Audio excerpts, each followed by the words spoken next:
Bapak Ibu sekalian, apa itu hidayah? Satu, sampai masjid ini pun saking pentingnya bernama Nurul Hidayah. Ustadznya Adi Hidayat.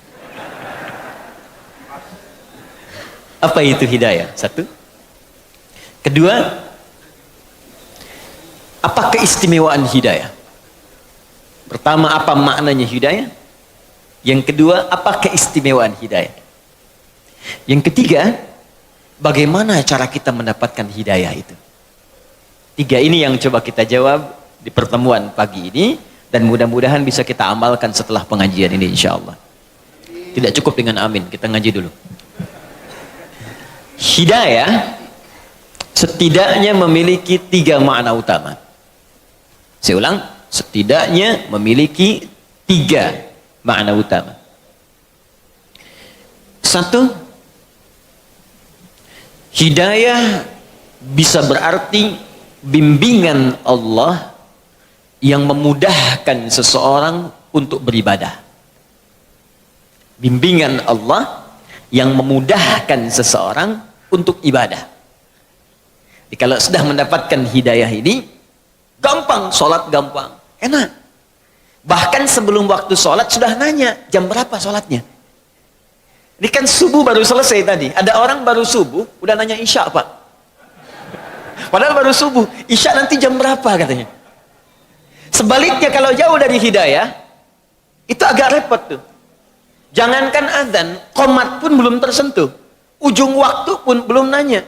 Tapi kalau masuk Ramadan, baru sahur, nanya buka. Buka jam berapa, baru sahur.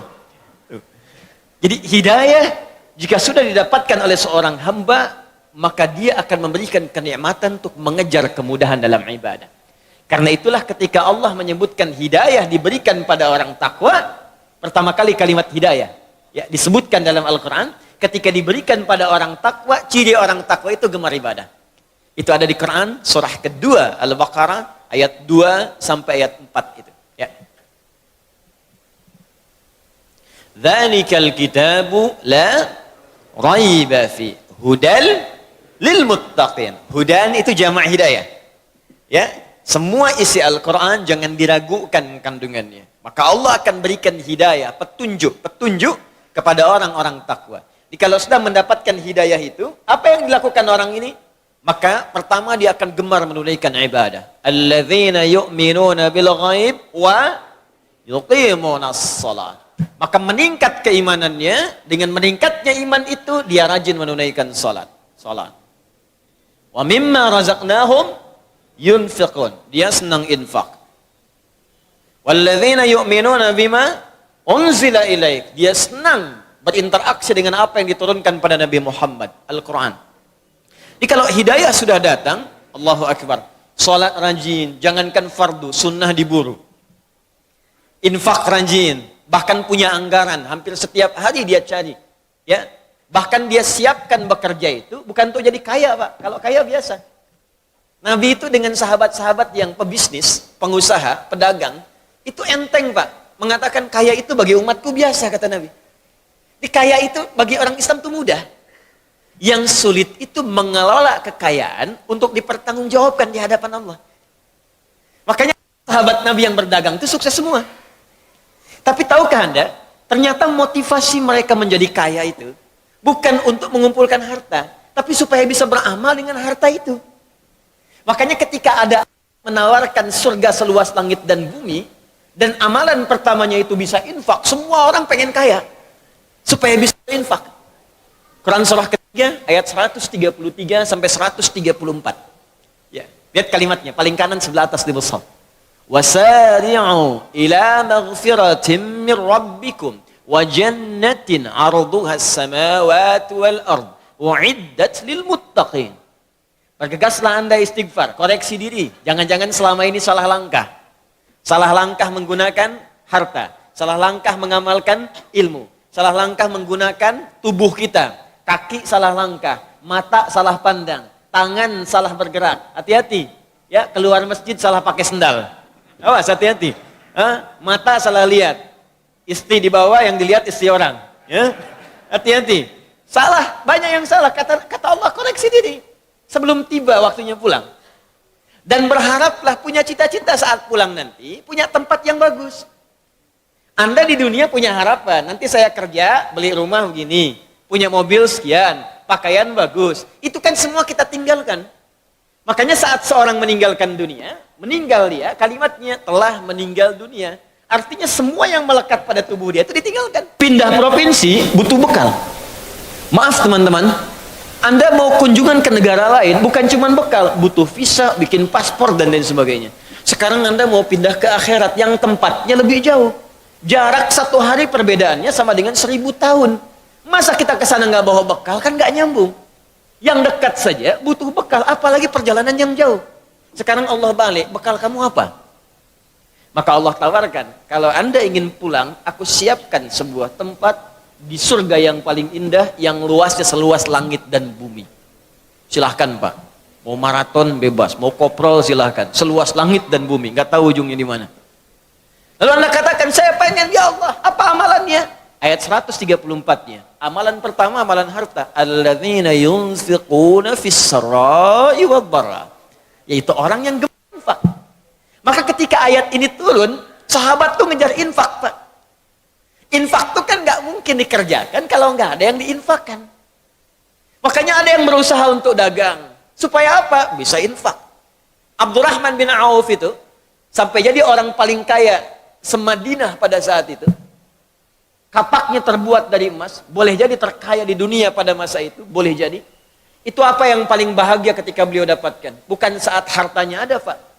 Tapi ketika sepertiga orang Madinah itu diinfaki oleh beliau, dibebaskan utangnya. Sepertiga orang Madinah, saya bebaskan utangnya. Abdurrahman bin Auf.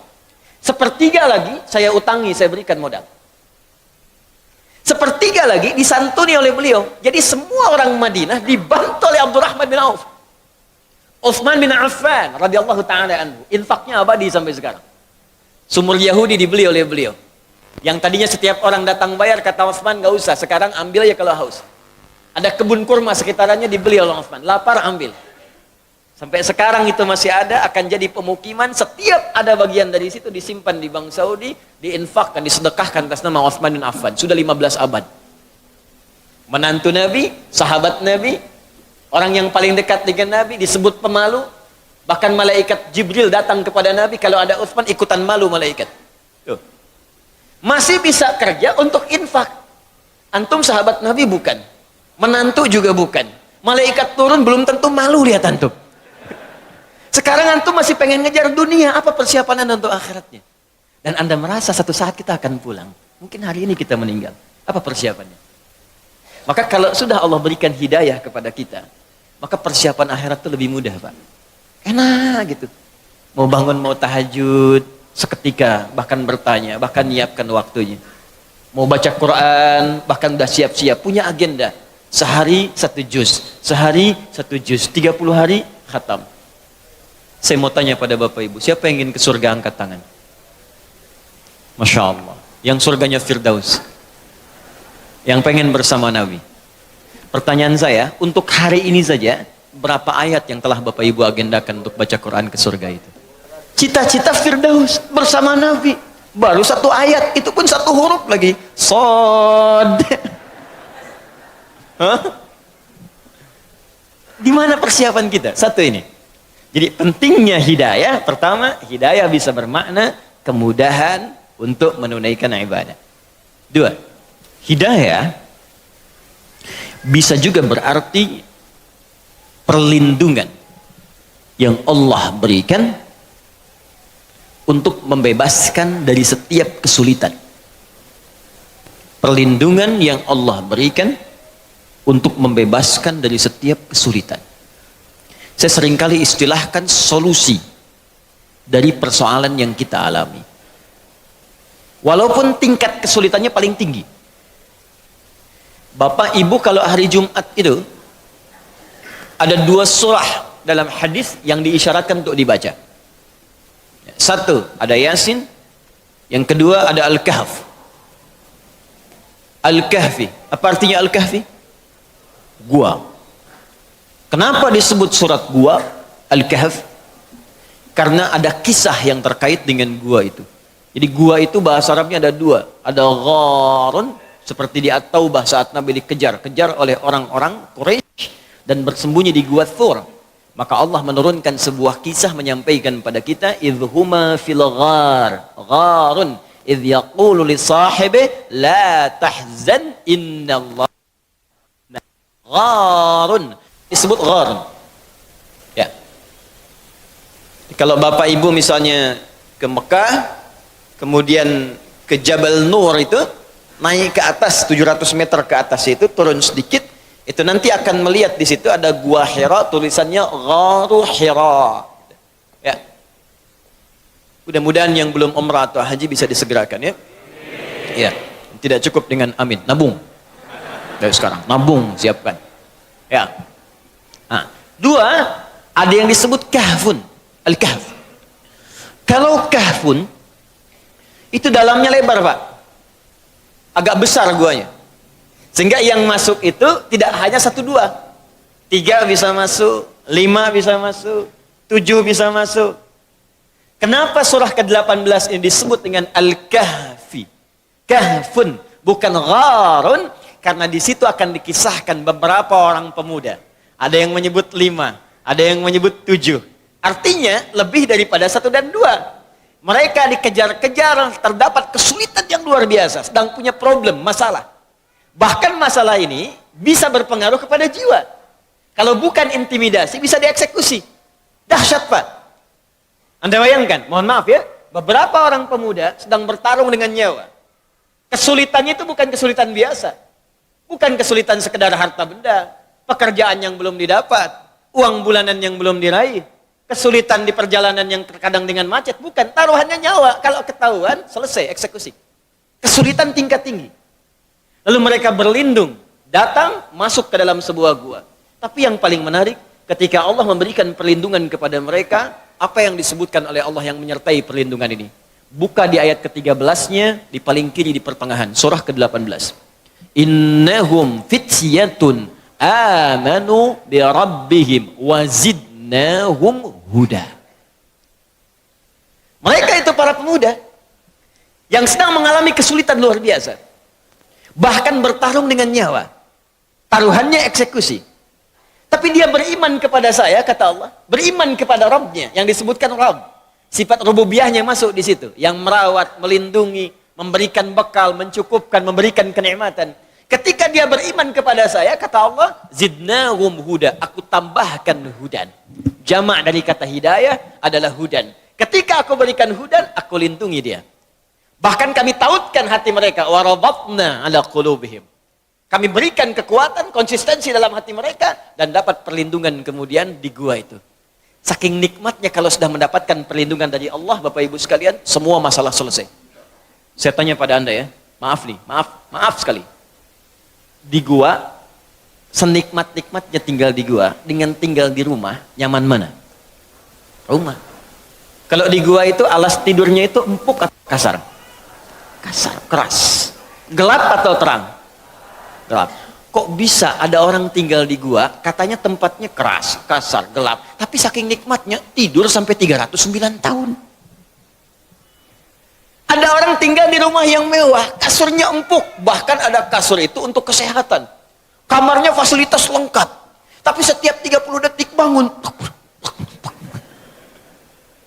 Disibukkan oleh kesulitan dirinya sendiri. Ini orang tinggal di gua, tempatnya terlihat sempit, keadaannya keras, ya gelap, tapi bisa nikmat tidur sampai 309 tahun, gak ada yang ganggu. Dan diatur oleh Allah semua. Makannya cukup, cahaya cukup, setiap bolak-balik cahaya matahari itu masuk di setiap sudut, nikmat 309 tahun. Bisa enak aja bangun, kayaknya baru semalam kita tidur. Kalau hidayah Allah sudah datang, maka kenikmatan hidup itu akan tiba, solusi setiap masalah akan hadir, sekalipun Anda tinggal di tempat yang paling sempit, keadaan batas, tapi kalau hidayah sudah datang, maka semuanya akan terlihat mewah dan nyaman dalam kehidupan. Jadi hidayah, bagian kedua, jika kita sudah mendapatkannya dari Allah, maka dia bisa berwujud solusi dari setiap persoalan yang kita alami. Satu, bisa kenikmatan ibadah.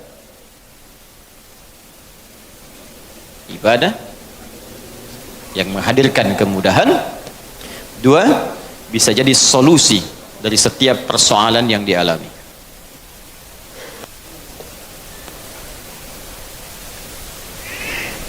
Ya, nanti ya. Nih. Tiga, hidayah bisa berarti jalan menuju kesuksesan dan kebahagiaan. Kalau sudah dapat hidayah, sukses, bahagia. Sukses, bahagia. Tiga, sukses dan bahagia. Ini sering kali saya ungkapkan. Bapak Ibu, ada sukses dan bahagia. Satu, ada sukses, ya, ada bahagia saja. Kalau sukses saja belum tentu bahagia. Itu bahasa Arab standarnya fauz namanya. Turunannya disebutkan 29 kali dalam Al-Quran. Turunan ini bisa berarti faiz, izah, faizin, ya. Itu artinya kalau ada yang namanya fauzi, faizah, fauz, faizin, fauzan, orang yang diharapkan sukses dalam kehidupannya. Walaupun belum tentu bahagia. Secara bahasa. Kalau diharapkan bahagia saja, bahagia, tapi belum tentu sukses. Itu bahasa Arabnya fariha, fa, ra, dan ha. Ya, farhan, farah, itu bahagia. Jadi kalau yang diberikan nama farhan, diharapkan bahagia selama hidupnya, walaupun belum tentu sukses. Sekarang saya tanya, pilih mana? Sukses tidak bahagia, atau bahagia tapi nggak sukses? Kaya tapi gelisah, atau miskin tapi tenang? Tidak ada pilihan ketiga, jangan milih. Pilih mana? Pasti pengen yang ini. Karena itu Allah sudah mengerti isi hati kita, Allah sudah paham. Sebelum diungkapkan sudah tahu. Bahkan sebelum saya sampaikan tadi, di hatinya sudah berbisik pengen ini. Dalam bahasa Arab, sukses dan bahagia kalau disatukan itu namanya falah. Falahun. Kalau Anda beli kamus bahasa Inggris dan Arab, menemukan kalimat falah, itu terjemahannya success and happiness. Ya. Sukses dan bahagia. Ya, bahagia dan sukses, falah. Orangnya disebut muflih. Di kalau kita bekerja sudah menggenggam kesuksesan, kebahagiaan, disebut aflah namanya. Ya, saya menggenggam kesuksesan. Sudah saya genggam, tidak ingin saya lepaskan. Saya bahagia. Maka tambahkan hamzah di depan awal kalimatnya, harakatnya fathah, a. Pindah ini ke sini, ini mati, sukun. Kalau sudah ada hamzah, rumusnya nanti di illat di ilmu saraf, ini hilang alif yang ini. Maka jadi aflah. Allah berjanji, setiap orang beriman, kata Allah, aku janjikan kalau dia bisa mengikuti petunjuk Allah akan menggenggam kesuksesan dan kebahagiaan. Buka Quran surah ke-23 ayat pertama. Quran surah 23 ayat pertama. Surah orang-orang beriman. Bahasa Arabnya al-mu'minun. Qad aflahal mu'minun. Aflah. Qad aflaha. Pakai huruf tahqiq di ilmu nahwu. Ya, qad harfu tahqiqin yadkhulu ala kulli fi'lin. Ya, paham? Tidak. Ya. Qad, huruf yang menjamin kepastian yang masuk dalam setiap kata kerja di bahasa Arab. Temannya lam. Kalau lam harakat fathah, masuknya ke isim, kata benda. Wal asr. Surah 103. Innal insana la fi. Qadnya nggak ada. Karena di situ ada tanda-tanda kata benda. Apa itu? Fi. Di ilmu nahwu tanda kata benda. Min, ila, an, ala, fi, rubba, ba, kaf, lam, fi. Masuk di situ. Karena yang masuk kata benda, maka menggunakan lam. Kalau masuk kata kerja, menggunakan qad. Paham? Iya. Qad aflaha, orang beriman itu kata Allah, aku pastikan, begini cara menerjemahkannya. Aku pastikan setiap orang beriman akan menggenggam kebahagiaan dan kesuksesan dalam hidupnya. Qad aflahal mu'minun. Kalau sudah bahagia, maka dirubah langsung oleh Allah, bukan pekerjaan lagi, langsung menjadi bentuk orang, subjeknya. Maka pindahlah kemudian orang-orang bahagia ini disatukanlah dengan hidayah. Jadi kalau Anda ingin mendapatkan kebahagiaan itu, pesan kuatnya, maka ambil hidayah Allah itu. Nah, hidayah ini dalam bentuk jama' bahkan diberikan oleh Allah. Disebutkanlah di Quran, surah kedua Al-Baqarah ayat yang kelima. Orang bahagianya disebut muflih, jamaknya muflihun. Al-Baqarah ayat kelima. Ulaika ala hudam mir rabbihim wa ulaika humul muflihun. Ulaika ala hudan mir rabbihim wa ulaika humul muflihun. Bahkan pakai hum. Kalau kita ngaji hum ini di ilmu nahwu, Allah bisa mengatakan begini di luar Quran. Ulaika ala hudam mir rabbihim wa ulaikal muflihun. Bisa. Tapi ketika humnya muncul, ini bukan sekedar kata ganti atau dhamir, tapi disebut dengan taukid. Penguat. Kata Allah, perhatikan cara menerjemahkannya. Kita pakai ilmu balaghah di sini. Ulaika ala hudam mir rabbihim. Mereka itu adalah orang-orang yang terus diberikan hidayah oleh Allah. Wa ulaika humul muflihun. Karena dia dapat hidayah Allah, maka aku pastikan, aku jamin kata Allah, dia akan selalu sukses dan bahagia dalam setiap kehidupannya. Dan hebatnya, bukan menggunakan fauqa, tapi ala. Lihat sini. Baik. Riyadhus Shalihin, ini kitab. Ada 1896 hadis di kitab Riyadhus Shalihin. Kitab ketiga yang dikarang oleh Al-Imam An-Nawawi. Setelah At-Tibyan fi Adab Hamalatil Quran, yang kedua Al-Arba'in 42 hadis, yang ketiga Riyadhus Shalihin 1896 hadis. Sampai nanti ke Syarah Muslim 9 jilid. Saya katakan begini. Hadzal kitab fauqal maktab.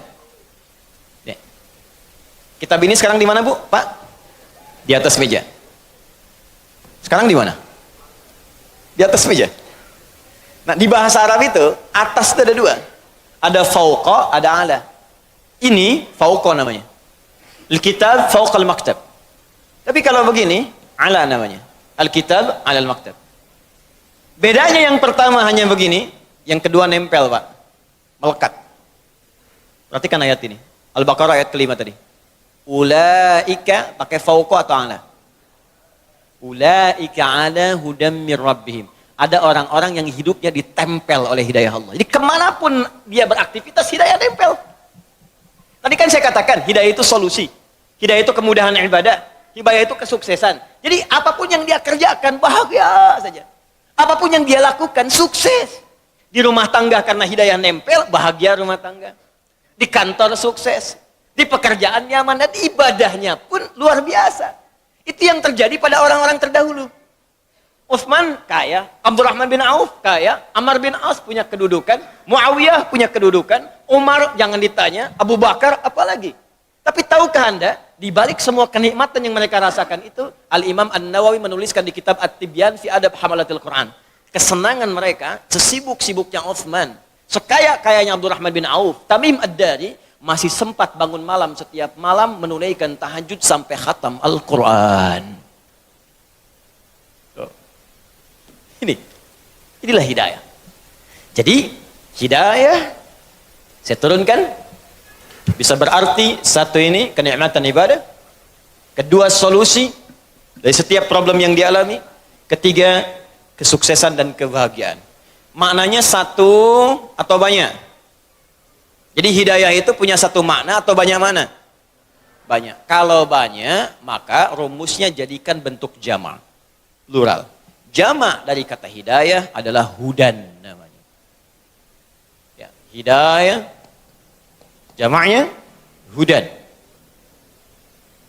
Karena itulah dalam Al-Quran kata hidayah ini sering berbentuk jama'. Seringkali menggunakan kata hudan. Hudan. Kenapa diberikan bentuk jama'? Ingin memberikan gambaran kepada kita, kalau Anda dekat dengan Allah, mendapatkan bimbingan Allah, bukan cuma satu yang ingin aku berikan, semuanya aku berikan. Ya Allah tidak ingin ada orang nikmat ibadah, tapi miskin, fakir saja. Ada orang kaya, tapi ibadah susah. Ini Pak, ini masjid nih Pak. Sini. Ini ada rumah orang di sini, jaraknya cuma 5 meter. Ini speaker masjid ke rumah dia begini. Ada orang sekilo di sini, yang ini nggak punya apa-apa, sepeda pun nggak pernah mimpi. Setiap ke masjid jalan kaki Pak. Ini sepeda ada, motor ada, mobil banyak tuh. Ya koleksinya banyak. Jarak cuma 5 meter. Speaker masjid ke sini. Kayaknya luar biasa. Tapi untuk melangkah ke masjid sulitnya luar biasa. Dan Allah tidak inginkan itu. Makanya dijadikan bentuknya jamak. Kenapa? Sekaya-kaya pun masih nikmat ibadah. Sesulit-sulit pun masih ada solusi. Inilah rahasianya. Kenapa banyak kalimat hidayah dalam Al-Quran bentuknya selalu jamak. Paham sampai sini?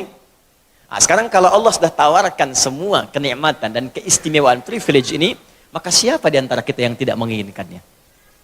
Hanya orang kurang sehat yang tidak ingin mendapat hidayah Allah Subhanahu wa taala. Hanya orang yang mungkin, mohon maaf, kurang cerdas yang tidak menginginkan hudan dari Allah Subhanahu wa taala. Ketika kita memiliki harapan-harapan apa yang ingin kita dapatkan semuanya itu, maka Allah ternyata sudah menurunkan bimbingan-bimbingan untuk meraih apa yang kita harapkan itu. Jelas sampai sini? Baik. Maka dari itu, pertanyaan pertama sudah terjawab, apa makna hidayah? Pertanyaan kedua pun sudah terjawab, ya, apa manfaat dari hidayah? Sekarang kita masuk ke bagian yang ketiga. Bagaimana cara kita mendapatkan hidayah itu? Apakah harus mencari setiap orang yang namanya hidayah? Ambil. Atau ada tips dalam Al-Quran yang bisa kita ikuti? Baik.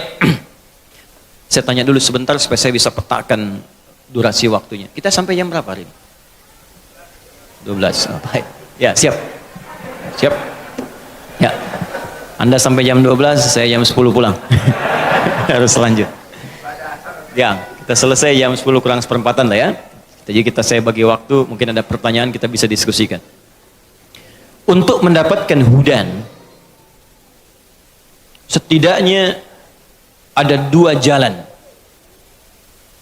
Yang paling utama, yang disebutkan dalam Al-Quran.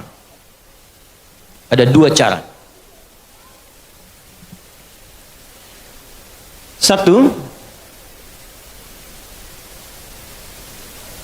jalan pertama adalah dengan cara meningkatkan takwa kepada Allah.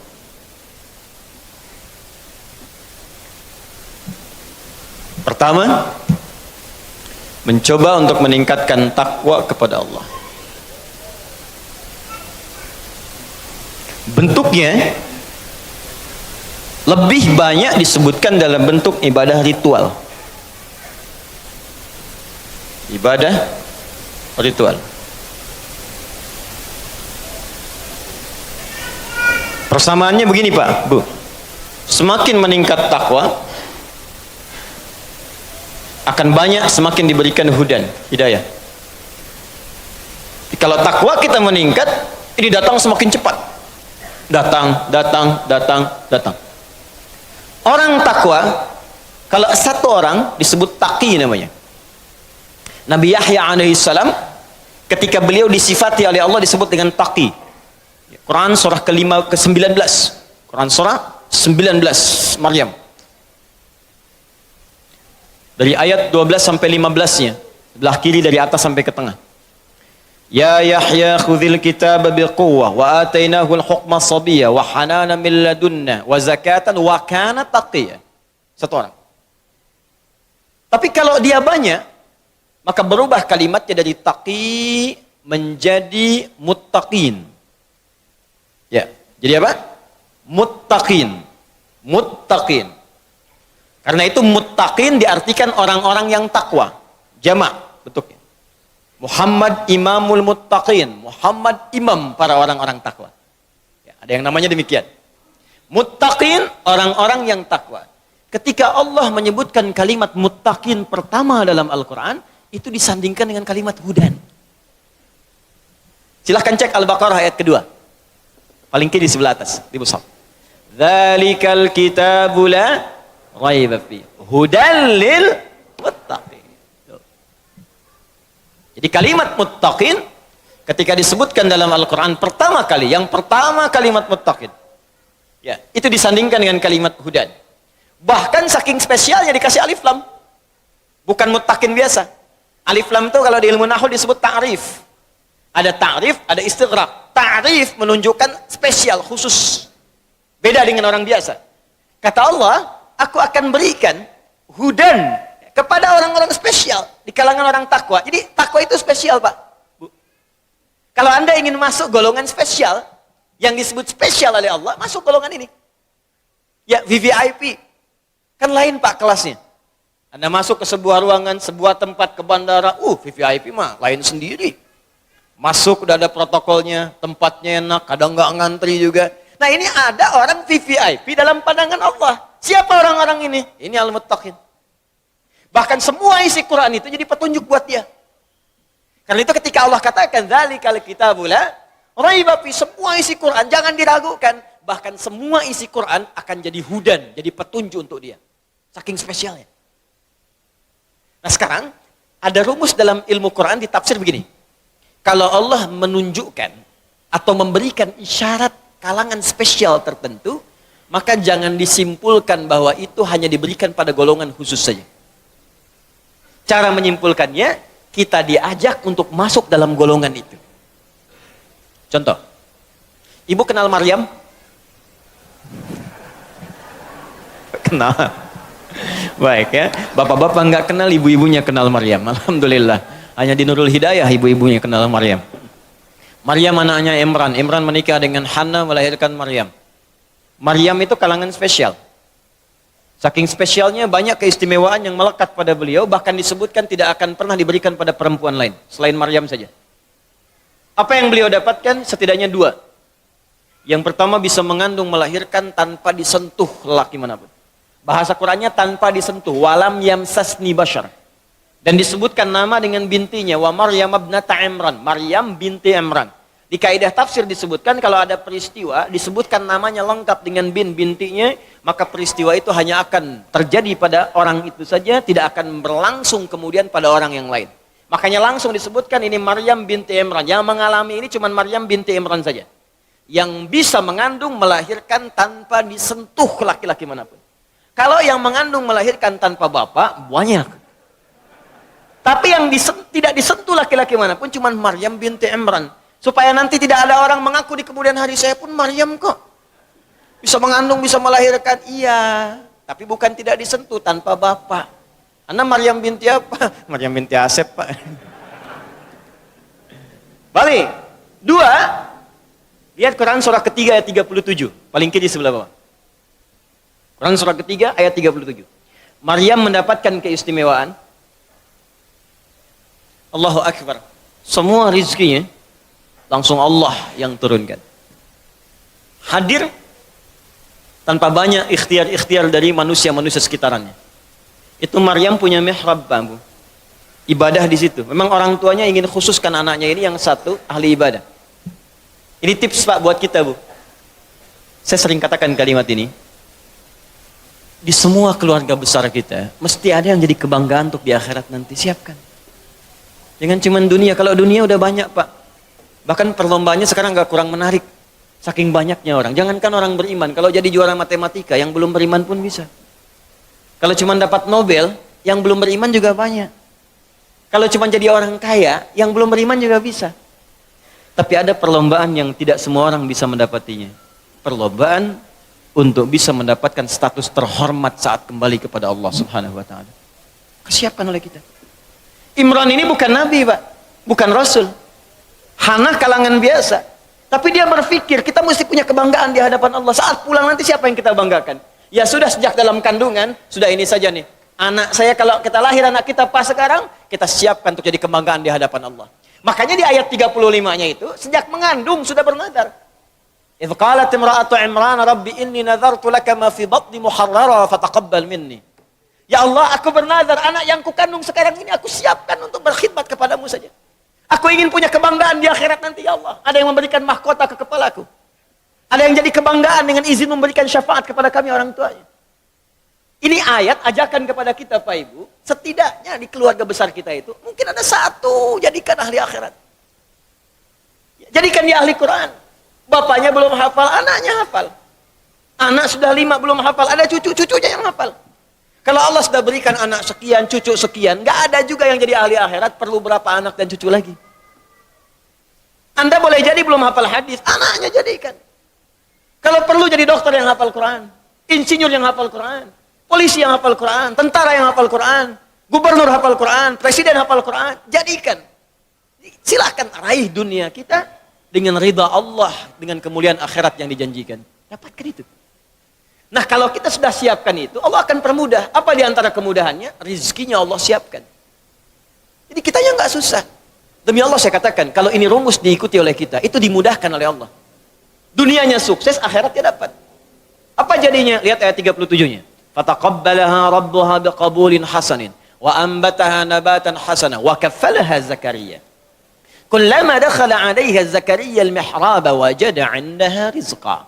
Ketika orang tua berikhtiar dengan benar, dia siapkan anaknya untuk benar-benar fokus menaati semua ketentuan Allah, didekati Allah, diberikan nama yang baik, diambil guru yang baik dan soleh untuk mengajarkannya, pintar dan soleh, ditempatkan di lingkungan yang mendekatkan dia dengan Allah. Kalau konteks kita sekarang, carikan pesantren yang bagus, sekolah yang mendekatkan dengan Allah, cari guru-guru yang soleh bukan sekedar pintar. Yang pintar banyak sekarang, yang baik itu yang kurang. Yang cerdas banyak, yang soleh yang dibutuhkan sekarang. Kata Quran, cari yang soleh dan pintar. Cari tempat belajar yang bagus. Cari lingkungan yang bagus. Kalau itu sudah didapatkan, fataqabbalaha rabbuha. Aku terima, kata Allah. Kalau Allah sudah terima, wa ambataha nabatan hasana. Biar aku yang selanjutnya menanggung semua keperluan-keperluan dia. Allah yang selesaikan semua. Karena itu setiap Nabi Zakaria datang memberikan kebutuhan Maryam, itu Imran, Bapak Ibu sekalian, meminta bantuan kepada saudaranya. Ya, Zakaria itu masih kolega. Nabi Zakaria nabi. Setiap dibawakan kebutuhannya untuk diajarkan Maryam itu, kullama dakhala 'alaiha Zakaria al-mihraba wajada 'indaha rizqa. Sudah ada semua kebutuhannya di situ. Kalimatnya umum, rizqa. Pakaian ada, makanan ada, buah-buahan ada, segala ada. Kullama, setiap kali masuk, bukan sekali dua kali masuk. Nabi Zakaria nanya, ngetes kepada Maryam. Ya Maryamu, anna laki hadha. Maryam, dari mana semua ini? Kan paman yang antarkan, kan paman yang siapkan, karena papa mintakan. Tapi setiap saya masuk sudah ada, dari mana semua ini? Ketika hidayah Allah datang, dan dididik, dilatih dari sejak kecil untuk mendekat kepada Allah, maka semua yang keluar di lisannya Allah, Allah, Allah, Allah. Qalat huwa min indillah. Maryam menjawab, semua dari Allah. Kalau anak kecil dari kecil itu, didekatkan kalimat Allah, tasbih, tahmid, istighfar yang baik-baik, itu keluar Allah. Keluarnya kalimat thayyibah. Kepleset astagfirullah, otomatis tuh. Ya, mau makan langsung doa, naik kendaraan langsung doa. Dari kecil diperkenalkan seperti itu, Pak. Ada setahun lalu kurang lebih itu ada anak kecil tuh yang mau disuntik di rumah sakit tuh. Ya. Karena dia dekat dengan kalimat-kalimat itu, begitu mau disuntik, astagfirullah, ampuni aku ya Allah, ampuni aku ya Allah. Anak kecil mau disuntik. Hah? Orang dewasa berbuat salah, nggak kenal istighfar. Anak kecil disuntik sudah istighfar. Tapi kalau didekatkan dengan ya, keduniaan semata, yang dunia yang dikejar. Mau disuntik, otayo, otayo. Ada, habis semua lah. Ada mau sholat, masih main TikTok. Ada. La haula wala quwwata illa billah. Boleh. Nah, syahidnya, ya esensi dari pernyataannya, bukan sekedar yang ini, teruskan. Innallaha yarzuqu may yasha bighairi hisab. Paman, seperti paman ketahui, Allah akan memberikan rizki tanpa batas pada siapa yang dikehendaki. Maryam tidak mengatakan, saya ini dikehendaki Allah. Tapi Maryam yang katakan, mari kita masuk dalam golongan yang dikehendaki oleh Allah.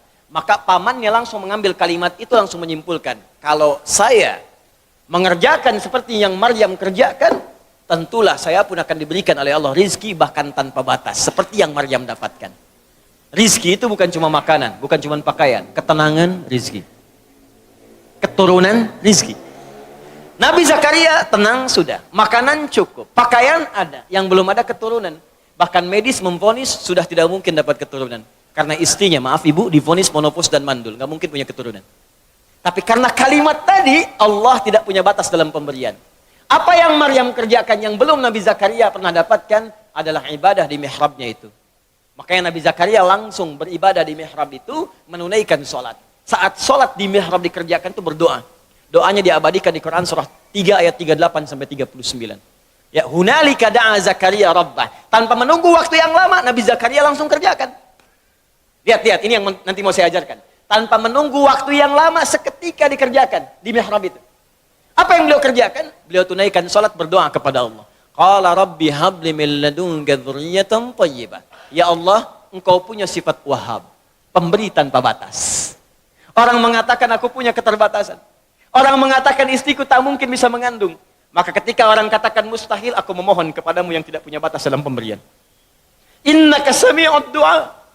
Aku yakinkan ya Allah. Aku saksikan engkau yang maha mendengar doa. Kalau kepada yang maha mendengar doa saja tidak dijawab, kepada siapa lagi aku mesti minta? Anda tahu apa yang terjadi? Beliau sedang sholat, masih berdiri dalam sholatnya, belum selesai sholatnya. Baru selesai baca doanya. Saking cepatnya jawaban Allah, tidak menunggu selesai sholat. Begitu selesai berdoa, langsung turun malaikat. Ayat 39-nya. Fanadathul malaikatu wa huwa qaimun yusalli fil mihrab. Seketika turun malaikat, sedangkan beliau belum selesai sholatnya. Baru selesai doa, masih berdiri dalam sholatnya. Annallaha yubashshiruka biyahya. Allah kasih kabar, istrimu akan mengandung, bahkan namanya langsung diberikan oleh Allah Yahya. Artinya hidup. Yang kata orang mustahil, lahir dari rahim seorang perempuan yang monofos dan mandul, bayi yang hidup, kata Allah nggak ada yang mustahil bagiku, lahir dan jadi dia. Namanya Yahya. Syahidnya, yang penting bagi kita, fokus. Ketika ada tawaran dari Allah, maka cepat ambil. Nabi Zakaria dapat isyarat dari Maryam, seketika diambil. Maka Allah memberikan isyarat di sini. Siapa yang mau jadi golongan spesial ini? Siapa yang ingin masuk dalam golongan muttaqin, yang mendapatkan hudan, dapat segala kenikmatan ini, kenikmatan ibadah, solusi persoalan, sukses dan bahagia? Ketika Allah menawarkan dan memberikan isyarat dalam kalimat al-muttaqin, maka rumus Qur'annya cepat ambil ini.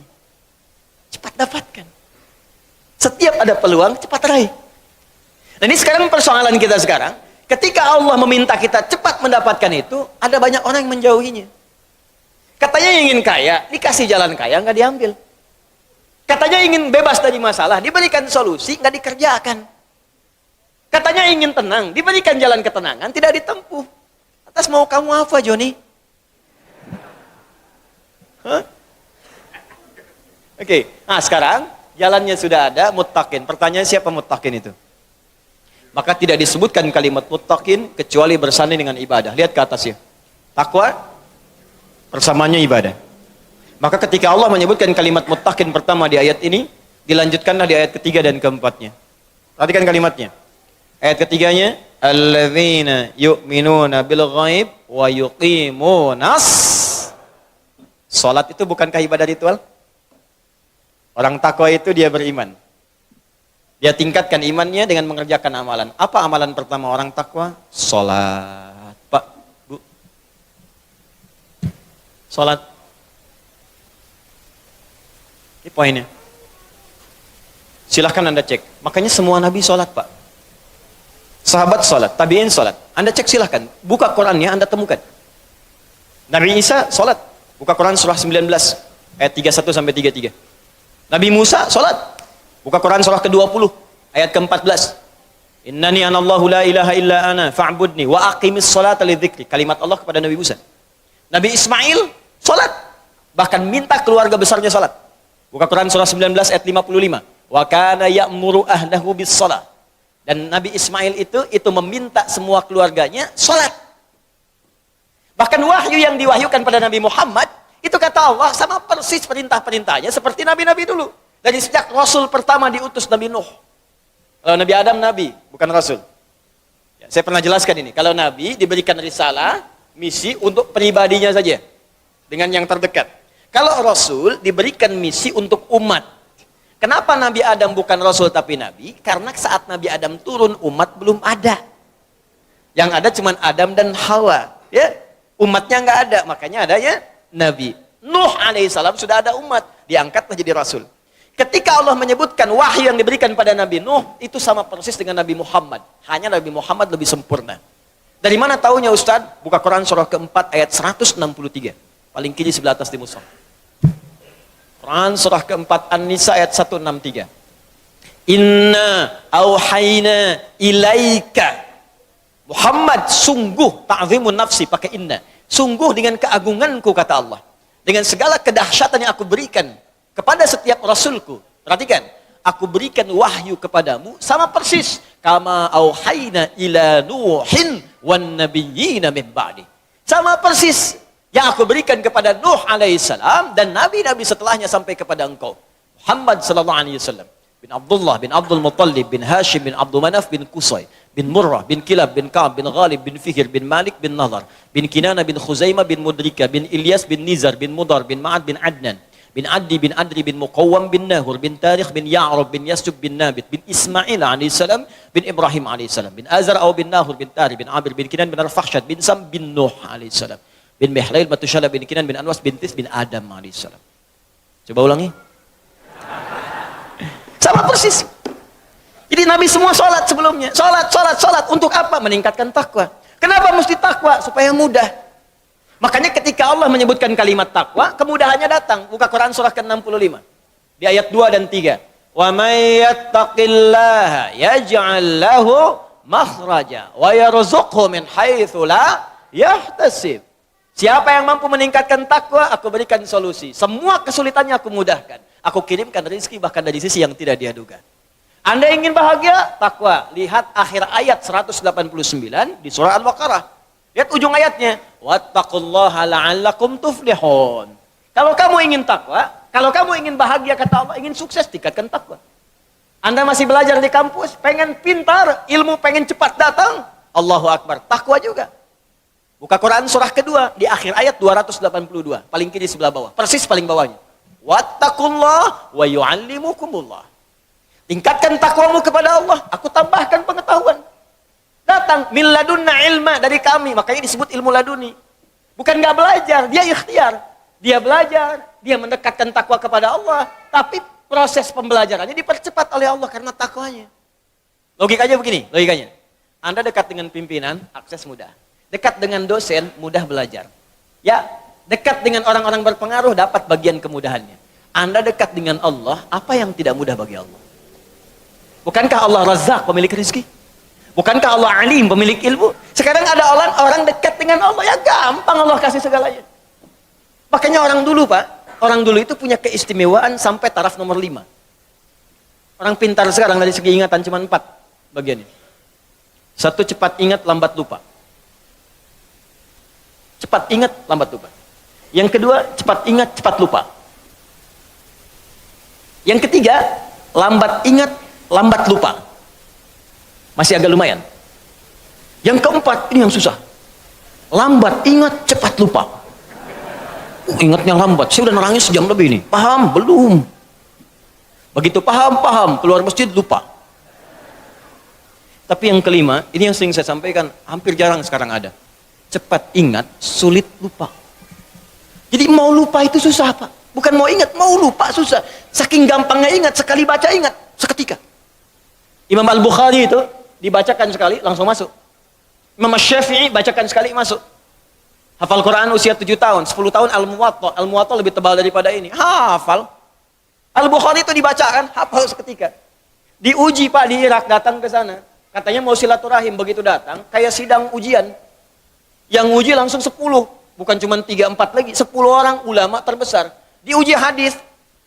Kata ini anak muda hebat hadisnya. Di letter U, Pak. Beliau duduk di sini, dikelilingi ulama begini. Setiap orang menguji 10 hadis. Setiap hadisnya diacak orang-orangnya, sanadnya. Matanya diacak, sanadnya diacak. Isinya diacak, sanadnya pun diacak. Setiap orang.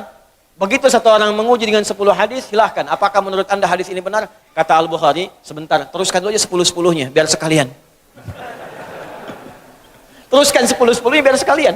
10 kali 10, 100. Begitu selesai kemudian, diulang dari awal sampai akhir tanpa salah sedikit pun. Yang ini sanadnya benar tapi matanya salah. Yang ini matanya benar tapi sanadnya salah. Ini ada yang ketukar, ini bagian ini bukan ini bukan ini, bukan ini. Semuanya. Sampai diakuilah, kemudian ditetapkan pada saat itu dengan Imam Muhaddithin. Al-Bukhari. Nabi bukan, Rasul bukan, dipercepat oleh Allah. Jadi kalau takwa itu sudah meningkat, apa rahasianya? Takwa meningkat, datang semua ini. Sekarang kalau Anda tanya, amalan takwa itu apa? Pertama, sholat. Sholat, Pak. Makanya ketika Allah memaksa kita untuk sholat dengan hukum wajib, sebetulnya bukan ingin membebani, Pak. Saya sering sampaikan kalimat ini. Kalau orang paham hikmah sholat, dia akan tunggu dan rindu dengan sholat. Karena tahu setiap menunaikan sholat bukan beban kewajiban, bukan bebannya. Allah nggak butuh dengan ruku Anda, dan Allah tidak butuh dengan sujud kita. Kita yang butuh dengan sholat kita. Makanya ketika ada orang bertanya, ya Allah kenapa sih mesti sholat? Maka Allah perdengarkan di setiap telinga kita, 24 jam tak berhenti. Ya, telinga bahasa Arabnya udhun, jamaknya disebut azan. Maka ada azan yang dikumandangkan setiap hari. 5 kali dalam setiap pergantian waktu. Subuh ganti ke siang zuhur, azan lagi. Ganti ke asar, azan. Ganti ke maghrib, azan. Bahkan mau malam pun masih azan, diperdengarkan. Yang paling dahsyat, azan tidak pernah dalam waktu bersamaan semuka bumi. Selalu ada perbedaan. Tanah kusir azan, tiba-tiba Jakarta sana azan. Jakarta selesai masuk Tangerang adzan, Tangerang adzan sampai ke Serang adzan, Serang adzan selesai Banten, Pandeglang adzan. Terus ternyata semuka bumi 24 jam adzan tidak pernah berhenti. Apa itu adzan? Bukan sekedar panggilan, tapi kalimat yang ingin disampaikan pada setiap orang yang mempunyai telinga dan pendengaran. Adzan. Ketika diperdengarkan ada syahadat, Allahu Akbar, Allahu Akbar. Makanya tidak sedikit ada orang-orang itu, Pak Ibu sekalian, masuk Islam karena dengar adzan. Dulu pernah ada orang cuma nonton, dia kuliah tuh di luar negeri. Ya. Kemudian di flatnya itu bukan cuma orang Islam, ada temannya non muslim. Yang muslim ini bagus nih, bisa dibiasakan. Dia terbiasa dengan hal-hal Islami.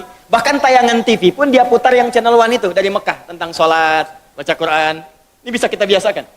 Ke kantor, kalau sedang senggang baca mushaf, baca hadis.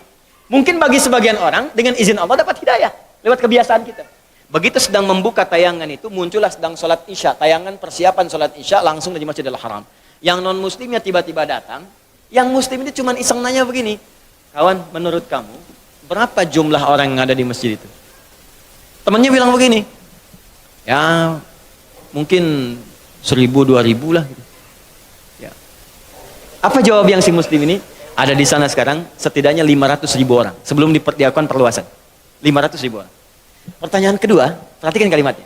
Menurut kamu, berapa lama waktu yang dibutuhkan untuk membuat mereka semua rapi seketika? Dia berpikir sejenak, kemudian dia jawab, mungkin seminggu 2 minggu kayak. Seminggu 2 minggu, sepekan 2 pekan. Kata si muslim ini, aku akan tunjukkan kepadamu, tidak sampai 5 menit semuanya akan rapi dan baris. Kata yang kawan tadi, mustahil, gak bisa itu. Tadi kan, rasionalitasnya jalan. Ketika rasio sudah mulai jalan, maka mudah bagi Allah memberikan hidayah dan hikmah kepada jiwanya. Maka seketika, kata temannya yang muslim, sekarang coba lihat. Begitu qamat, Allahu Akbar, Allahu Akbar. Wah, sudah. Yang tawaf berhenti semua. Yang tadinya duduk, berdiri semua. Siap. Bingung temannya. Wah, jangan dulu jangan dulu bingung, lihat dulu nih. Begitu sudah imam yang mengatakan, Istau, istaqimu. Wah, semua rapi. Saat takbir, Allahu Akbar, semua angkat tangan takbir. Maka apa respon yang non muslim ini? Dia katakan kepada yang muslim, tolong tunjukkan kepadaku bagaimana caranya masuk Islam, karena ini bukan agama buatan manusia. Hidayah. Ada orang nonton sholat isya masuk Islam, ada orang sudah Islam gak mau sholat isya. Orang udah qomat nunggu dekat subuh. Jadi bisa jadi asbab hidayah. Dan yang paling menarik begini Pak, kadang dalam keseharian, kenapa cuma Anda yang dengar azan? Kenapa Anda yang lihat, Anda pulang kerja, bisa kan lewat jalan lain, tapi kenapa Anda bisa melewati orang sholat? Kok bisa melihat orang ke masjid? Kok tiba-tiba lewat ke tempat masjid yang sedang azan? Itu kan hidayah. Sebetulnya Allah sedang jemput kita. Ketika Anda bertanya, kenapa kami sholat ya Allah? Dijawab lagi di suara azan. Hayya 'alas shalah. Kenapa sholat ya Allah? Teruskan. Hayya 'alal falah. Tuh, falah. Sukses dan bahagia. Ketika engkau bertanya, kenapa kami mesti sholat? Aku jawab, kata Allah, suara muadzin tuh. 24 jam aku perdengarkan padamu. Tanpa putus. Supaya kamu bahagia. Supaya kamu senang. Supaya kamu lancar. Supaya kamu gak punya masalah. 24 jam. Kalau sekali diingatkan, belum sadar, mungkin wajar. 24 jam diingatkan, gak sadar-sadar. Anda manusia bukan. 24 jam. Datang terus, kedengaran terus. Gak sadar juga. Aduh apa lagi? Sekarang yang salah siapa? Jangan lagi Anda salahkan Allah. Ya Allah, kenapa saya mesti begini? Why me ya Allah? Why not, kata Allah. Kamu saya kasih gak diambil-ambil. Makanya kalau kita sadar, cara berpikirnya begini, sholat membuat kita bahagia, maka semua orang akan menunggu waktu sholat. Karena itu ketika Anda punya masalah, kalimat sholat itu ketika disebutkan di Quran, bersanding dengan solusi. Quran surah kedua ayat 45. Wasta'inu bis-sabri was.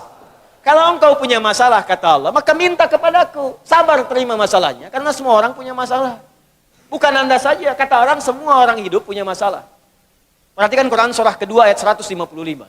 Walanabluwannakum bisyai. Semua orang yang hidup, kata Allah, aku akan uji dengan persoalan. Diuji dengan masalah. Masalah ini aku turunkan, bukan ingin membuat hidupnya bermasalah. Perhatikan bahasa Qurannya. Tapi ingin meningkatkan kualitas hidupnya. Sebab kalau hidup nggak ada ujian, kualitasnya nggak meningkat. Anak SD itu masuk SMP, kalau sudah lewat ujian. Harus diuji, supaya kadar keilmuannya bisa diketahui layak untuk masuk SMP. Kalau nggak ada ujian, nggak ketahuan peningkatan ilmunya. SMP ke SMA ada ujian. Jadi kalau tahap yang sederhana saja ada ujian, apalagi hidup yang begitu kompleks, pasti ada ujian.